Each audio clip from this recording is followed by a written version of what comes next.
Hi hello வணக்கம். இன்னைக்கு நம்ம படத்தோட கதையில் மலையாளத்தில் 2025 ரிலீஸ் ஆன ஓசி பெண்டதும் ஓசியத்து அப்படின்னு சொல்லி ஒரு வெறித்தனமான மலையாள படம் தாங்க இன்னைக்கு உங்களுக்கு கொண்டு வந்திருக்கேன். இந்த படத்தோட கதையில் குடும்பத்திலே ஒரு கொலை நடக்குது. அந்த கொலையை யார் பண்ணாங்க, எதுக்காக பண்ணாங்க அப்படிங்கிற மாதிரி பயங்கரமான இன்வெஸ்டிகேஷன் பண்ணக்கூடிய ஒரு தரமான படம் தான் இன்னைக்கு நம்ம பார்க்க போகிறோம். சேனலுக்கு புதுசாக இருந்தீங்கன்னா மறக்காம சப்ஸ்கிரைப் பண்ணி பக்கத்தில் இருக்க அந்த பெல் ஐக்கானை ப்ரெஸ் பண்ணிக்கோங்க. வாங்க இப்போ நேராக வீடியோக்குள்ள போகலாம். இந்த படத்தோட ஸ்டார்டிங் சீனில் அண்ணனோட பேரு மைக்கேல், ஒரு தாசில்தாரா வேலை பார்த்துக்கிட்டு இருக்காரு. தம்பி பேரு ஜார்ஜ், போலீஸ்காரரா இருக்காரு, சிஐயா இருக்காரு அதே ஊர்ல. சோ இவங்க ரெண்டு பேரும் ஒரு பெரிய பிசினஸ் மேன் குடும்பத்துல பிறந்தவங்க. அப்பா ரொம்பவே சொத்து சேர்த்து வச்சிருக்காரு.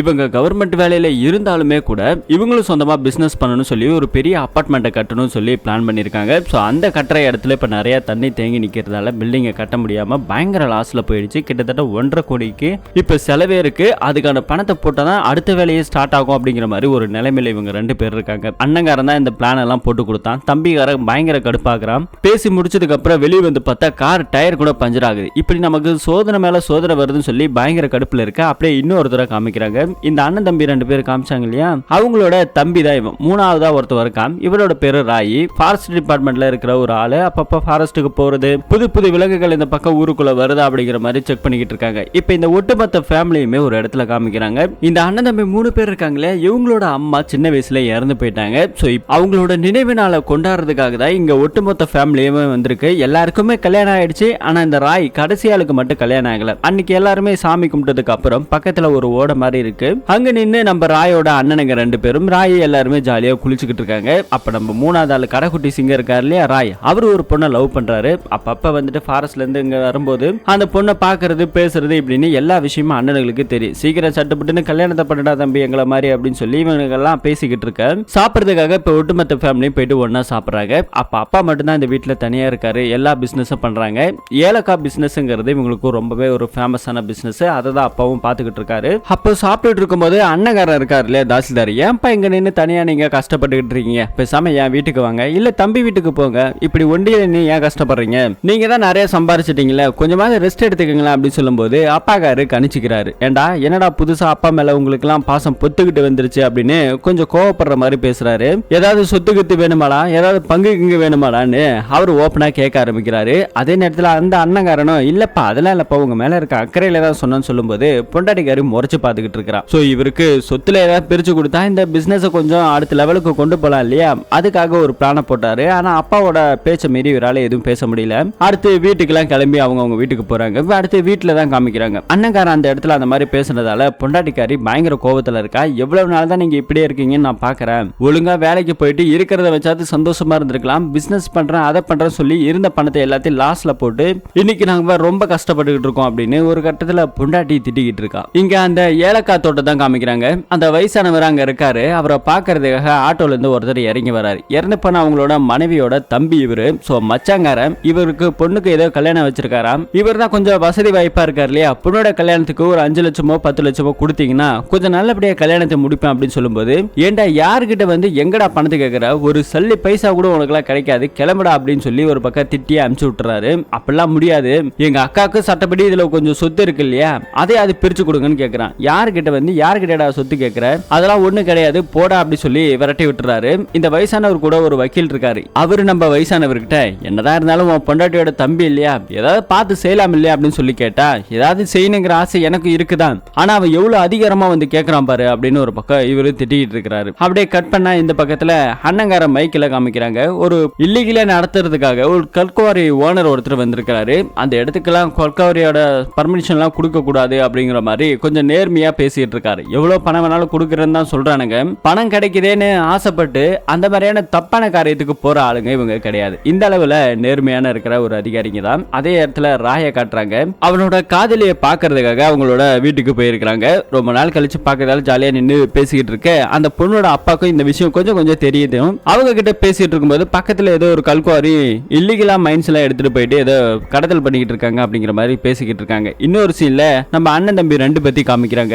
இந்த பிசினஸ் கொடுத்தாங்க இல்லையா, அவங்க கிட்ட போயிட்டு இந்த பிசினஸ் எங்களுக்கு தேவையில்ல, கொஞ்சம் பணத்தையாவது கொடுத்துருங்க அப்படின்னு சொல்லி கேட்டா, அட்வான்ஸ் பண்ணலாம், ஒரு பைசா திருப்பி கொடுக்க முடியாது, வேணும்னா மேற்கொண்டு பணத்தை கொடுத்து பிசினஸ் முடிச்சுக்குங்க அப்படின்னு அவன் ஒரு பக்கம் சொல்லிக்கிட்டு இருக்கான். இன்னொரு பக்கத்துல இந்த இல்லீகலா சில கல்குவாரி நடந்துட்டு இருக்கு இல்லையா, அதை எதிர்த்து போராட்டம் பண்றாங்க. அதே இடத்துல ராய் நின்னும் போராட்டம் பண்றான். அந்த இடத்துக்கு நம்ம அண்ணங்காரன் போலீஸ்காரர் ஜார்ஜ் வராரு.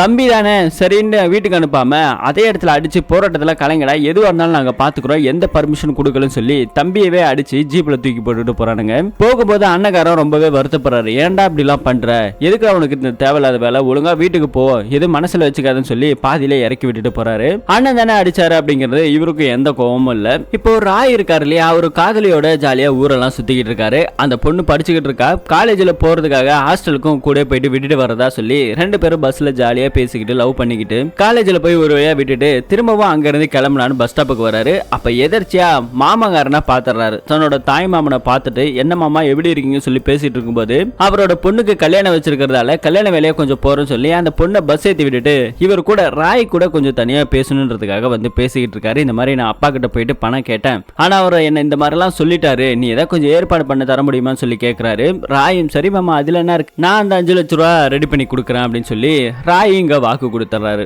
ராயோட ஃப்ரெண்டு அவங்க அப்பா கிட்ட நல்லா பேசுவாரு. அவர் மூலியமா போயிட்டு ஃப்ரெண்டு கிட்ட இந்த மாதிரி அப்பா கிட்ட ஒரு 5 லட்சம் ரூபாய் பணம் வாங்கி தரியாடான்னு சொல்லி கேட்டா, நான் போனா என்ன அடிச்ச புடுவார் இருந்தாலும் நீ போய் கேளு, உன் மேலதான் அவருக்கு ரொம்ப பாசம் அதிகம் அப்படின்னு சொல்லி ஃப்ரெண்டுக்காரன் சொல்லிக்கிட்டு இருக்கிறான். அதே இடத்துக்கு போயிட்டு நம்ம ராயும் அப்பா கிட்ட அப்படியே ஏலகா தோட்டத்துல வேலை பார்க்குற மாதிரி நாசுக்கா வேலை பார்த்துக்கிட்டு இருக்க, என்னடா ஏதாவது வேணுமா, காரை ஏதாவது நடக்கணுமா அப்படின்னு சொல்லி கேட்டா, அப்படிலாம் ஒண்ணு இல்லப்பா, ஒரு 5 லட்சம் ரூபாய் பணம் வேணும் அப்படிங்கிற மாதிரி கேட்கிறாரு. எதுக்குடான்னு சொல்லி கேட்டா, மாமாக்கு கொடுக்கறதுக்காக தான், அவர் பொண்ணுக்கு கல்யாணம் வச்சிருக்காராமே, உங்ககிட்ட கேட்டாராம், நீ தான் இல்லைன்னு சொல்லிட்டியா அப்படின்னு ஒரு பக்கம் கேட்டுக்கிட்டு இருக்க. ஏண்டா உனக்கு எவ்வளவு நெஞ்சு அழுத்த இருந்தா நான் சம்பாரிச்ச பணத்தை என்கிட்ட வந்து கேட்ப, பணமும் கிடையாது ஒண்ணு கிடையாது, அது அவனுக்கும் சொல்லி கேட்டல, சுத்தமா ஒரு சல்லி காசு கூட கிடைக்காது, இங்க இருந்து வேலை பார்த்து எவ்வளவு கஷ்டப்பட்டிருக்கான்னு எனக்கு தான்டா தெரியும், அவனு கேட்கறான்னு சொல்லி தூக்கி கொடுத்துட முடியாது அப்படின்னு இவர் ஒரு பக்கம் கடுமையா பேசிட்டு போறாரு. இந்த கோபத்துல ராய் என்ன பண்றா, இனிமே இந்த வீட்டுக்கு வர மாட்டேன் அப்படின்னு சொல்லி கோச்சுக்கிட்டு அங்க இருந்து கிளம்பி போறாரு. இங்க இன்னொரு சீன்ல அண்ணனும் தம்பியும் வரானுங்க. ரெண்டு பேரும் பிசினஸ் பண்ணிட்டு இருந்தாங்களே, அவங்க ரெண்டு பேரும் அப்பாவை பாக்குறதுக்காக ஒரு குவார்டர் பாட்டிலோட வந்திருக்காங்க. என்னடா நீங்களும் குவார்டர் பாட்டிலோட வந்திருக்கேன், என்னடா வேணும் அப்படின்னு சொல்லி கேட்டா, ஒண்ணு இல்லப்பா, இந்த மாதிரி கொஞ்சம் பிசினஸ் பண்ணிக்கிட்டு இருக்கோம், கொஞ்சம் லாஸ் ஆயிடுச்சு, ஏதாவது கொஞ்சம் பணம் கிணம் கொடுத்தீங்கன்னா கொஞ்சம் செட்டில் ஆயிடும் அப்படிங்கிற மாதிரி பேசிக்கிட்டு இருக்கும்போது, இதெல்லாம் ஒண்ணு வேலைக்கு ஆகாது, மூடிக்கிட்டு கிளம்புங்கடான்னு சொல்லி போதை தலைக்கேறி அந்த ஆளு அங்க இருந்தே கிளம்பி போறாரு. என்ன பண்றது ஏது பண்றது ஒண்ணுமே புரியல. பிசினஸ் என்ன அடுத்த லெவலுக்கு கொண்டு போறது, இதுல இருந்து நம்ம எப்படி சந்தோஷமான ஒரு வாழ்க்கை ஆரம்பிக்கிறதுன்னு ரெண்டு பேரும் டிஸ்கஷன் பண்ணிக்கிட்டு இருக்க, அவங்க இருக்கிற ஏலக்காய் குடோன்ல இருந்து ஏதோ ஒரு சத்தம் கேக்குது. என்னடா சொல்லி எட்டி பார்த்தா யாரோ ஒருத்தர் வேகமா ஓடுற மாதிரி தெரியுது. ஃபாலோ பண்ணிக்கிட்டே போறாரு. அதுல தம்பிக்காரர் இருக்கான் இல்லையா போலீஸ்காரன், அவர் கொஞ்சம் வேகமா ஓடி போய் ஒரு கல் எடுத்து விட்டு கடைசுறாரு. ஓடி போன அந்த நபர் பொத்துன்னு அதே இடத்துல தண்ணிக்குள்ள விழுகிறாரு. இங்க இருந்து ஓடி போய் அண்ணன் தம்பி அது யாரா அப்படின்னு சொல்லி தூக்கி பார்த்தா அவங்களுக்கு ஒரு பயங்கரமான ட்விஸ்ட் காத்து இருக்குது. என்ன அப்படின்னா அங்க விழுந்து கிடந்தது வேற யாருமே கிடையாது, தன்னோட சொந்த தம்பியான ராய் தான் இங்க விழுந்து கிடக்குறான். இவன் எதுக்காக நான் ஓடனா அப்படின்னு சொல்லி எழுந்துறான்னு சொல்லி தட்டி கேட்டா, கல்லு விட்டு கடாசன்ல பின்மண்டையில அடிச்சு அதே இடத்துல இறந்து போயிட்டாரு. இது நினைச்சு அண்ணன் பெரிய அண்ணன் பயங்கரமா அழுகிறாரு. ரெண்டு பேரும் அழுது துடிக்கிறானுங்க. தம்பி எழுந்துறா, தெரியாம பண்ணிட்டேன்டா அப்படின்னு சொல்லி அழுக. வேற வழியே இல்ல, செத்து போயிட்டான். இப்ப என்ன பண்றது ஏது பண்றதுன்னு தெரியாம அண்ணங்காரன் பயங்கரமா அழுகிறான். தம்பிக்காரன் போலீஸ் இல்லையா, கொஞ்சம் அவனோட மைண்ட் வேற மாதிரி வேலை பார்க்குது. எதுவும் பதட்டப்படாதுனா கொஞ்ச நேரம் அமைதியாரு, நடந்துடுச்சுன்னா வேணும்னு அடிச்சேன், எவனா ஒருத்தன் ஓடுறான்னு சொல்லி அடிச்சுட்டான், கடைசியில இவனா இருப்பான்னு எனக்கு என்ன தெரியும், இந்த நேரத்துல இவனுக்கு என்ன எங்க வேலை, அதுவும் எதுக்காக நம்மள பார்த்து ஓடணும் அப்படின்னு சொல்லி ஒரு பக்கம் கேட்டுக்கிட்டே இப்ப என்னதான் பண்றதுன்னு சொல்லி முடிவெடுத்தா பேசாம இங்கே புதைச்சிரும் சொல்லி யாருக்குமே தெரியாம அந்த ஏலக்காய் தோட்டத்திலே குழி தோண்டி புதைச்சிடுறாங்க. அப்பாவுக்கு சத்தம் கேட்கல, ஏன்னா ஒரு பயங்கரமான சரக்குல இருக்காரு. இப்ப புதைச்சு முடிச்சதுக்கு அப்புறம் இந்த விஷயம் யாருக்கும் வெளியே சொல்லக்கூடாது, கொஞ்ச நாள் போகட்டும் அப்படிங்கிற மாதிரி சொல்லி அண்ணங்கார வீட்டுக்கு வந்துடுறான். தம்பிக்கார வந்து கையெல்லாம் நல்லா கழுவுறா. ரத்த கரையும் அந்த வாடையும் போகவே மாட்டேங்குது. சோப்பு போட்டு கழுவிட்டு இருக்க. இன்னொரு பக்கத்துல ராயோட காதலி, அவ ராய்க்கு போன் பண்ணிக்கிட்டே இருக்கா. போன் ரிங் ஆகுது, ஆனா போனை எடுக்கவே இல்லை. எங்க இருக்கான் என்ன பண்றான்னு ஒண்ணும் புரியாம இருக்காங்க. இப்போ அண்ணக்காரனும் தம்பிக்காரனும் ஒரு இடத்துல நின்று பேசிட்டு இருக்காங்க. இப்ப என்ன பண்றது, அவனை இந்த நிலைமைக்கு ஆளாக்கிட்டுமே, நம்ம கையால கொண்டுட்டோமே, நாம தூக்கி வளர்த்த தம்பியாச்சு அப்படின்னு சொல்லி இவங்க ரெண்டு பேரும் ஃபீல் பண்ணிக்கிட்டு இருக்க. இப்ப ராயோட அப்பாவை காமிக்கிறாங்க. ராய் பணம் கேட்டதுல இருந்து போனும் பண்ணல, போன் பண்ணாலும் எடுக்க மாட்டேங்கிறான். என்ன கோயிச்சுட்டு போயிட்டான் போல இருக்குது அப்படின்னு சொல்லிட்டு தான் கூட இருக்கிற ஆளுங்களை விட்டு அவனை கூட்டிட்டு வா, அவனுக்கு கேட்ட பணத்தை கொடுத்துருவோம், எதுக்கு அப்படின்னு சொல்லி ஒரு பக்கம் இந்த பெரியவர் பேசிட்டு இருக்காரு. போன் பண்ண எடுக்கலங்க, வீட்டுல போய் பாக்குறேன்னு சொல்லி வீட்லயும் போய் பாத்துருக்காங்க. வீட்லயுமே ஆளு கிடையாது. இந்த தம்பிக்காரர் போலீஸ்காரர் இருக்காரு இல்லையா, அவரு என்ன பண்றாருன்னா நேரா போயிட்டு அந்த ஏலக்காய் தோட்டத்துல நேத்து புதைச்ச அதே இடத்த போயிட்டு பாக்குறாங்க, ஏதாவது நடந்திருக்கா அப்படின்னு சொல்லிட்டு பாக்குறாங்க. ஆனா புதைச்ச இடத்த பார்த்து ரொம்பவே வருத்தப்பட்டு அதே இடத்துல அழுக ஆரம்பிக்கிறாரு. இப்போ எல்லாருமே கூப்பிட்டு கேட்க ஆரம்பிக்கிறாங்க, ராய் எங்க தான் போனோம், என்னதான் ஆனாங்கிறது தெரியலையே அப்படின்னு சொல்லி பேசிக்கிட்டு இருக்காங்க.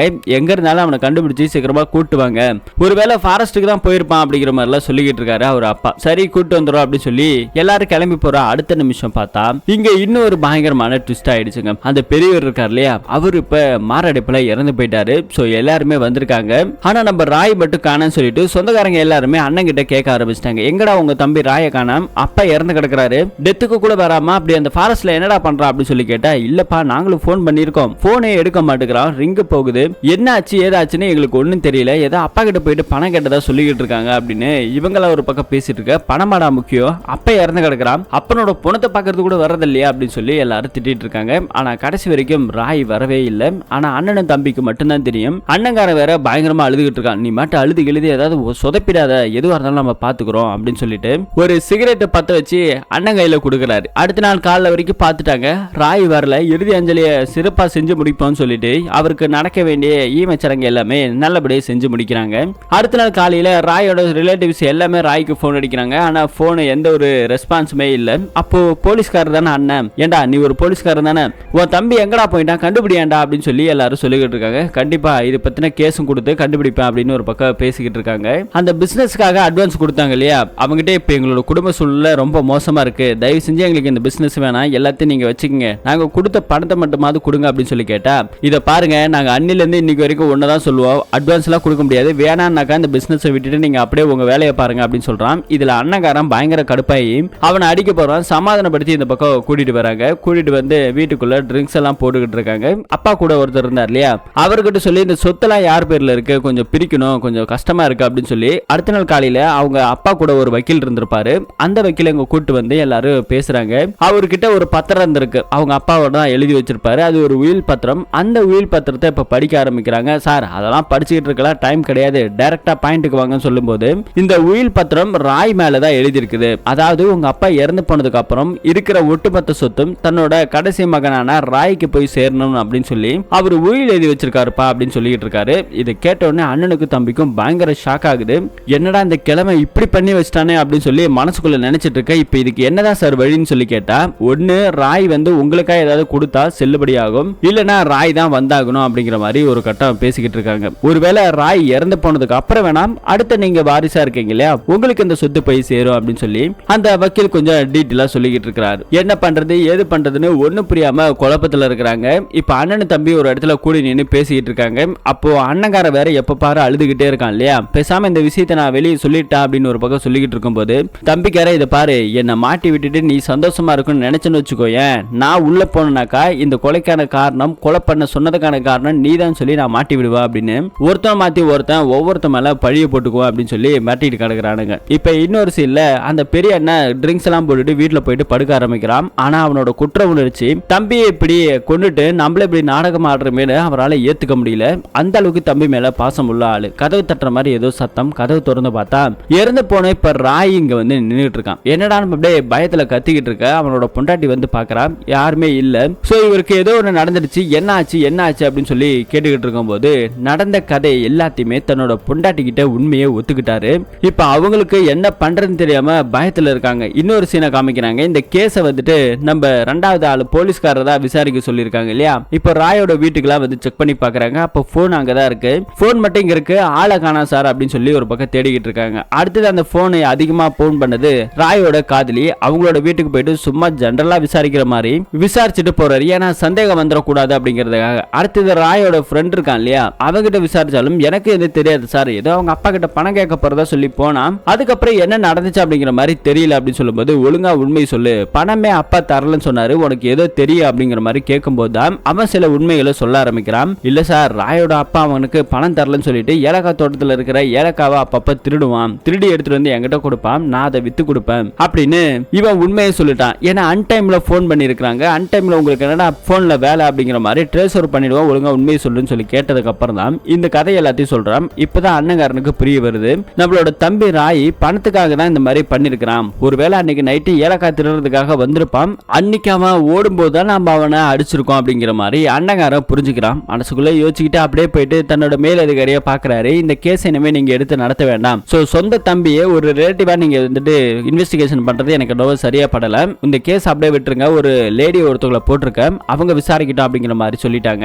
இப்ப அடுத்தது அண்ணன் வீட்டு ஃபேமிலி எல்லாத்தையும் காமிக்கிறாங்க. தம்பி அங்க போயிருக்கான். அண்ணன் தம்பி ரெண்டு பேரும் பேசிக்கிறாங்க. பேசாம நான் போலீஸ்ல சொல்லிட்டா அப்படிங்கிற மாதிரி கேட்டுக்கிட்டு இருக்க.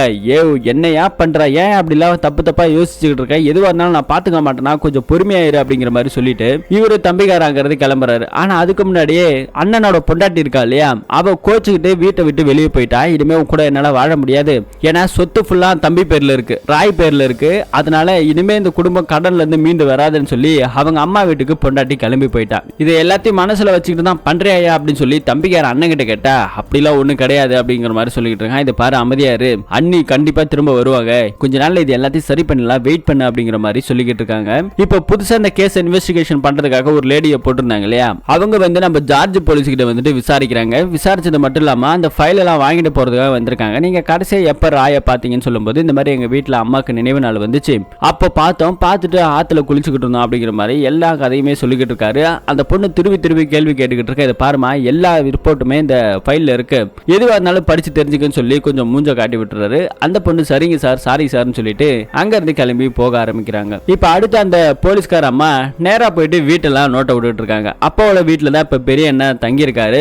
அங்க போயிட்டு பார்த்தா அவங்க பொண்டாட்டி விட்டுட்டு போன கதை எல்லாமே தெரியுது. அவங்க மனைவி கிட்ட விசாரிக்கும் போது இந்த மாதிரி நார்மலா தான் இருந்தாரு, அவர் அப்பப்போ ஃபாரஸ்ட்டுக்கு எல்லாம் போவாரு, மத்தபடி எங்க போனாரு என்ன ஆச்சுன்னு தெரியல அப்படிங்கிற மாதிரி இவங்க ஒரு பக்கம் ஸ்டேட்மெண்ட் கொடுக்குறாங்க. அடுத்து தன்னோட காதலி இருக்கா இல்லையா, ராயோட காதலி, அவகிட்ட போயிட்டு விசாரிச்சா கடைசியா என்ன வந்து ஹாஸ்டல்ல விட்டுட்டு போனாரு, அதுக்கப்புறம் போன்லயும் பேசணும், ஆனா கடைசியா காணாம போனதுக்கு அப்புறம் அவருக்கு போன் ரிங் ஆச்சு, ஆனா எடுக்கவே இல்லை, ஆனா அவங்க அப்பா டெத்துக்கு கூட அவர் வரல அப்படிங்கிற மாதிரி இவங்க ஒரு பக்கம் சொல்லிக்கிட்டு இருக்காங்க. அடுத்த விசாரணையா நம்ம தாசில்தார் அண்ணனா போயிட்டு பாக்குறதுக்காக போயிருக்காங்க. அவங்க கிட்ட போயிட்டு அந்த சின்ன வயசு போட்டோலாம் காமிச்சு பேசிக்கிட்டு இருக்கும்போது, இந்த மாதிரி நானும் கடைசி அப்பதான் பார்த்தேன், மற்றபடி எனக்கு எந்த ஒரு விஷயமே தெரியாது அப்படிங்கிற மாதிரி சொல்லிக்கிட்டு இருக்காங்க. இப்ப எல்லார்கிட்ட விசாரிச்சதுக்கு அப்புறம் இந்த விசாரிச்சிருக்க லேடி போலீஸ் நம்ம ஜார்ஜ் போலீஸ் கையில ஒரு ஸ்மார்ட் வாட்ச் ஒன்னு இருக்கு, அந்த வாட்சை அக்சஸ் பண்ணி சில விஷயங்க போலீஸ்காரங்க கண்டுபிடிச்சிருக்காங்க. ராய் காணாம போன அன்னைக்கு அந்த ஸ்மார்ட் வாட்ச் கட்டிருந்த அந்த ஆளு ரொம்பவே நைட் டைம்ல வேகமா ஓடினதுக்கான ஆதாரங்கள் அதுல இருக்குது. ஹார்ட் பீட் லெவல் கொஞ்சம் அதிகமான விஷயமும் அதுல பதிவாயிருக்கு. அப்படின்னா அன்னைக்கு ஏதோ ஒண்ணு நடந்திருக்கு அப்படிங்கிற மாதிரி இவங்க கண்டுபிடிச்சிருக்காங்க. சோ அப்படின்னா ராய் காணாம போன அன்னைக்கு இவங்க ரெண்டு பேருமே ஒரே இடத்துல தான் இருந்திருக்கணும். அன்னைக்கு இவர் எதுக்காக நைட் டைம் அவ்வளவு வேகமா ஓடணும், அப்ப இவங்களாலதான் ஏதோ நடந்திருக்கு அப்படிங்கிற மாதிரி ஒரு சந்தேகத்துல இவங்க இருக்கிறாங்க. அதுக்கப்புறம் அந்த வக்கீல் இருந்தார் இல்லையா, அவர்கிட்ட போயிட்டு இந்த லேடி போலீஸ் விசாரிக்க ஆரம்பிக்கிறாங்க. உங்ககிட்ட வந்து சொத்து விஷயமா ஏதாவது பேசினாங்களா அப்படின்னு சொல்லி கேட்டா, பேசினாங்க தான், அவங்களுக்கு பிசினஸ் கொஞ்சம் லாஸ் ஆயிடுச்சு, அது அவங்க அப்பா இருக்கும்போது அவங்க அப்பா கிட்டே கேட்டாங்க, ஆனா அதுக்கு முன்னாடியே அண்ணன் தம்பிக்கு ரெண்டு பேத்துக்கு சொத்து கொஞ்சம் கல்யாணம் முடிஞ்சதுக்கு அப்புறமே பிரிச்சு கொடுத்துட்டாங்க. இப்ப இருக்கிற சொத்து ஃபுல்லா ராய் பேர்ல தான் இருக்குது, இது அவங்களுக்கு தெரியும், ஆனா நீங்க சந்தேகப்படுற மாதிரி சொத்துக்காக தான் தான் தம்பிய ராய கொண்டிருப்பாங்க அப்படிங்கிற மாதிரி எல்லாம் நினைக்காதீங்க, ஏன்னா அவங்க அவ்வளவு பாசமானவங்க அப்படின்னு இவங்க கிட்ட ஒரு ஸ்டேட்மெண்ட் கொடுத்துருக்காங்க. இந்த பக்கத்துல அண்ணன் தம்பி ரெண்டு பேரும் பேசிக்கிட்டு இருக்காங்க. இதை பாருங்க, ராய் வந்துட்டு இப்ப இறந்து போனான்னு தெரிஞ்சாதான் அடுத்தது சர்டிபிகேட் எல்லாம் வாங்கி அந்த சொத்தை நம்ம லீகலா பிரிக்க முடியும். அதுக்கு ஒரே வழி என்ன பண்ணணும்னா ராய் இறந்துட்டான் அப்படிங்கிற மாதிரி ஊர் மக்களுக்கு தெரியப்படுத்தணும் அப்படின்னு சொல்லிட்டு இருக்காங்க. அதுக்காக என்ன பண்ண போற அப்படின்னு சொல்லி கேட்டா, இதை பாரு, டெட் பாடி எடுத்துட்டு போய் ஒரு ஃபாரஸ்ட் ஏரி பக்கம் ஏதாவது நான் போட்டுறேன் நாளைக்கு, சோ அதை வச்சு பார்க்கும்போது ஃபாரஸ்ட் பக்கம் போன ஆளு அங்க இருந்து தவறி விழுந்துட்டாரு, அதனாலதான் இறந்துட்டாரு அப்படிங்கிற மாதிரி கேஸ வேற மாதிரி நான் மாத்திடுறேன், ஒன்னும் பிரச்சனை இல்ல, அது வரைக்கும் கொஞ்சம் பொறுமையாரு, நைட் டைம்ல போயிட்டு நம்ம புதைச்ச டெட் பாடியை நம்ம எடுத்துட்டு போயிடலாம் அப்படிங்கிற மாதிரி இவங்க எல்லாமே பக்காவா ஒரு பிளான் போட்டிருக்காங்க. அடுத்த சீனா பார்த்தா இந்த போலீஸ்காரங்க இருக்காங்க இல்லையா, இன்வெஸ்டிகேஷன் பண்ற அந்த அம்மா ஒரு சின்ன வயசு போட்டோவை எடுத்துட்டு வந்து நம்ம தாசில்தார் அண்ணன் கிட்ட கொடுக்குறாங்க. இது உங்க தம்பி தானே, நீங்க அவ்வளவு பாசமா இருப்பீங்கன்னு சொல்லி விசாரிச்சதுல தெரிய வந்துச்சு அப்படின்னு அந்த போட்டோவை அண்ணங்கார கையில கொடுத்துறாங்க. அதை பார்க்கும்போது அந்த தாசில்தார் அண்ணனுக்கு அழுகையா வருது. சோ அப்ப ஏதோ ஒரு விஷயத்த சொல்ல வரும்போது டக்குன்னு மைண்ட் மாதிரி, இல்ல அவ மேல நான் பாசமா இருந்ததெல்லாம் உண்மைதான், என் தம்பி எங்க போனான்னு எனக்கே தெரியல, அவன் கிடைச்சா கொஞ்சம் சந்தோஷமா இருக்கும் அப்படிங்கிற மாதிரி எல்லாம் சொல்லிக்கிட்டு இருக்காங்க. இப்போ அந்த போலீஸ்காரங்க மேலதிகாரி போய் பார்த்து இந்த மாதிரி தன்னோட தம்பி கொலை வழக்குல நம்ம சிஐ ஜார்ஜுக்கு கொஞ்சம் இன்வால்வ் இருக்க மாதிரி தெரிய வருது சார், ஏன்னா சொத்துக்காக ஏதோ பண்ணிருக்காங்களா என்னன்றதை கண்டுபிடிக்கணும் அப்படிங்கிற மாதிரி சில விஷயங்களையும் அந்த ஸ்மார்ட் வாட்சை பத்தியும் சில விஷயங்களை சொல்ல ஆரம்பிக்கிறாங்க. இன்னும் தீவிரமா விசாரிக்க சொல்லி அந்த போலீஸ்காரர் ஆர்டர் கொடுக்குறாரு. இப்ப அடுத்த சீனா பாத்தீங்கன்னா தம்பிக்காரனையும் அண்ணங்காரனையும் தான் காமிக்கிறாங்க. இவங்க ரெண்டு பேரும் பேசிக்கிட்டு இருக்கும்போது, நீ இங்கே இரு, நான் போயிட்டு இன்னைக்கு இடம்லாம் பார்த்துட்டு வந்துடுறேன், பார்த்துட்டு வந்ததுக்கு அப்புறம் இன்னைக்கு நைட் அந்த டெட் பாடியை டிஸ்போஸ் பண்ணிடலாம் அப்படின்னு சொல்லி தம்பிக்காரன் போலீஸ்காரர் ஒரு பக்காவா பிளான் போட்டு கொடுத்துருப்பாராம். இவர் இங்கே சரக்கு போட்டுட்டு இருக்கும்போது தம்பிக்காரன் போனதுக்கு அப்புறம் அவரு போயிட்டு சில ஃபாரஸ்ட் ஏரியால சில இடத்துல பாக்குறாரு. அவர் அங்க பாத்துக்கிட்டு இருக்கும்போது இங்க அண்ணங்கார யாருக்கோ போன் பண்ணி வர வச்சிருக்காங்க. யாருடான்னு பார்த்தா அந்த போலீஸ்கார பொண்ணை வர வச்சிருக்காரு. அவங்க கிட்ட சில விஷயங்களை சொல்ல ஆரம்பிக்கிறாங்க. அடுத்த நிமிஷம் நம்ம தம்பிக்கார சிஐ போலீஸ்க்கு ஏதோ ஒரு இன்ஃபர்மேஷன் வருது. அதாவது தன்னோட இறந்து போன தம்பி ராயி இறந்துட்டான், அந்த டெட் பாடி கிடைச்சிருச்சு அப்படிங்கிற மாதிரி ஒரு தகவல் வந்திருக்கு. என்ன ஏதுன்னு புரியாம இந்த பக்கம் போலீஸ்காரர் வேகமா கார் எடுத்துட்டு போறாரு. அவங்களோட ஏலக்காய் தோட்டத்துல டெட் பாடி அப்படியே இங்க எடுத்துட்டு வராங்க. சோ அதை பார்த்தோன்னே பயங்கரமான ஸ்மெல் எல்லாம் அடிக்குது. இவருக்கு என்ன நடக்குது அப்படிங்கிற மாதிரி ஒண்ணுமே புரியல. நம்ம மாட்டிக்கிட்டோமான்னு சொல்லி ஒரு பயத்தோட உள்ள போய் பார்த்தா அங்க சில போலீஸ்காரங்க அண்ணங்காரர் தான் தாசில்தார் இருக்கார் இல்லையா, அவரை அரெஸ்ட் பண்ணி இந்த பக்கம் கூட்டிட்டு வராங்க. கூட்டிட்டு வரும்போது தம்பிக்கார அப்படியே சோகத்துல நின்னுட்டு இருக்க. அண்ணங்கார பக்கத்துல இருக்கும்போது நீ யாவது சந்தோஷமா இரு அப்படின்னு சொல்லிட்டு கிளம்பி போறாரு. அவரை அரெஸ்ட் பண்ணி கூட்டிட்டு போறாங்க. அப்பதான் நம்ம தம்பிக்காரனுக்கு ஒரு விஷயம் புரியுது. தன்னோட கடைசி தம்பி இறந்து போயிட்டான். இப்போ இருக்கிற அண்ணங்காரனும் அவங்க பொண்டாட்டி புள்ள எல்லாமே விட்டுட்டு போயிடுச்சு. இப்போ அவருக்குன்னு யாருமே கிடையாது, சந்தோஷம் நிம்மதி எதுவுமே இல்ல. சோ தம்பிக்காரன் தான் ஃபேமிலியோட இருக்கான். சோ அவனுக்கு இந்த ஒட்டுமொத்த சொத்து போயிடுச்சு அப்படின்னாக்கா அந்த பிசினஸ் ஒரு நல்ல லெவலுக்கு கொண்டு வந்துருவான். அவனாவது சந்தோஷமா இருக்கட்டும் அப்படிங்கிற மாதிரி சொல்லிதான் இங்க அண்ணங்காரன் இந்த மாதிரி ஒரு முடிவு எடுத்து நான் தான் அந்த கொலையை பண்ணேன், நான் தான் அங்க புதைச்சு வச்சேன் அப்படிங்கிற மாதிரி எல்லா விஷயத்தையுமே சொல்லிட்டாரு. தம்பி பண்ண கொலைய தான் பண்ணதா சொல்லி தம்மேல பழிய எடுத்துக்கிட்டு அவரு ஜெயிலுக்கு போயிட்டாரு. இப்ப இந்த விஷயம் நியூஸ் எல்லாம் பிரபலமாக அந்த இறந்து போன ராயோட காதலி இருக்காங்க இல்லையா, அவங்க இதை பார்த்து ரொம்பவே கதறி துடிக்கிறாங்க. அப்படியே அந்த ஆளை அரெஸ்ட் பண்ணி கூட்டிட்டு போறாங்க. படம் அப்படியே முடியுது. இந்த படத்தோட கதை எப்படி இருக்கு அப்படிங்கறத கமெண்ட் செக்ஷன்ல சொல்லுங்க. இன்ட்ரெஸ்டிங்கான கதையை தெரிஞ்சுக்கணும் நம்ம சேனலை சப்ஸ்கிரைப் பண்ணி வைங்க. மீண்டும் ஒரு நல்ல படத்தோட கதையில மீண்டும் சந்திப்போம். தேங்க்யூ.